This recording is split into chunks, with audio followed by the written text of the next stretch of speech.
Assalamualaikum warahmatullahi wabarakatuh. Saya Acep Erwin Wahyudin dengan NIM 2023-4001 dari Prodi Pendidikan Guru Madrasah Ibtidaiyah, mata kuliah Masailul Fiqhiyah dari kampus STAI Al-Ma'arif Ciamis.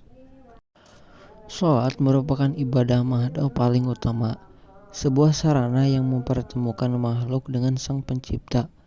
Namun, kesempurnaan sholat tidak hanya dinilai dari terpenuhnya rukun secara fikih, melainkan juga dari kedalaman adab dan kehusyuan batiniah.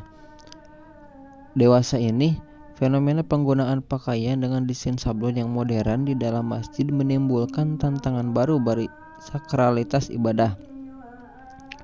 Pakaian yang sejatinya berfungsi menutup aurat tanpa disadari bertransformasi menjadi media informasi visual yang berpotensi mendistruksi konsentrasi kolektif. Bagaimana hukum Islam menundukkan persoalan ini? Dalam meninjau persoalan ini, kita merujuk pada 3 landasan teologis utama. Pertama, Al-Quran Surat Al-A'raf ayat 31. Allah memerintahkan umat manusia untuk mengenakan pakaian terbaik saat memasuki masjid. Secara esensial, standar berpakaian dalam sholat harus melampaui batasan minimal penutupan aurat demi menjaga estetika ibadah. Kedua, aspek psikologis religius yang terekam dalam hadis riwayat Bukhari dan Muslim.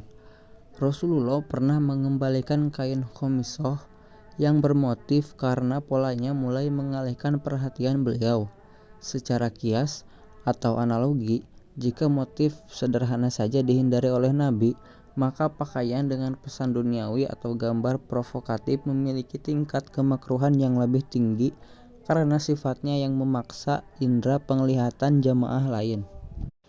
Ketiga, larangan visualitas makhluk bernyawa sebagaimana termaktub dalam hadis mengenai kehadiran malaikat rahmat. Hal ini menjadi dasar bagi para ulama untuk menerapkan prinsip Sadd az-Zari'ah, yaitu menutup celah kerusakan demi menjaga integritas ruang ibadah. Analisis hukum ini semakin komprehensif jika kita meninjau pandangan 4 organisasi besar di Indonesia. MUI menitik beratkan pada etika dan kesopanan sosial. Mengenakan pakaian berslogan duniawi dianggap sebagai bentuk su'ul adab atau ketidaksopanan kepada Sang Pencipta, mengingat standar berpakaian saat menghadap Allah seharusnya lebih tinggi daripada saat menghadiri acara formal duniawi. Nahdlatul Ulama menekankan pada aspek ihtiyat atau kehati-hatian dan perlindungan kehusyuan kolektif. Penggunaan gambar makhluk bernyawa dikategorikan makruh karena berisiko menyerupai tradisi pagan dan mengganggu makmum di barisan belakang. Muhammadiyah berfokus pada eliminasi tasywish.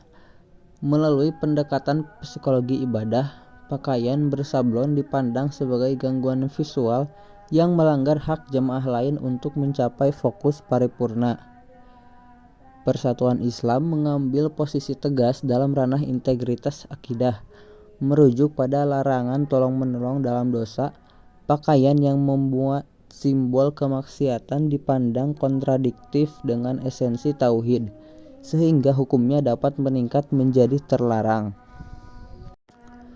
Berdasarkan komparasi tersebut, dapat disintesiskan bahwa meskipun para ulama memiliki titik tekan yang berbeda, semuanya bermuara pada satu tujuan, yaitu memuliakan ibadah. Secara yuridis formal, sholat dengan pakaian bersablon tetap dinyatakan sah selama rukun terpenuhi. Namun secara nilai, ibadah tersebut kehilangan keutamaannya. Pakaian adalah cerminan penghormatan. Ketika urusan duniawi yang melekat pada pakaian mengaburkan kesucian masjid, maka nilai pahala sholat tersebut berisiko tereduksi akibat hukum makruh. Fenomena ini merupakan pengingat bagi kita untuk kembali mengedukasi masyarakat mengenai etika beribadah.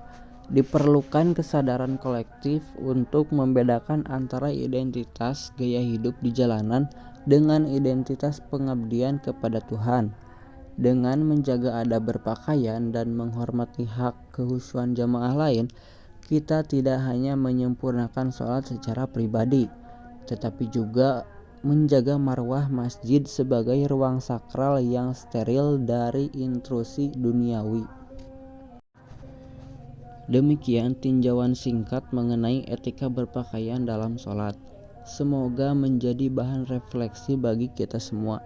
Wassalamualaikum warahmatullahi wabarakatuh.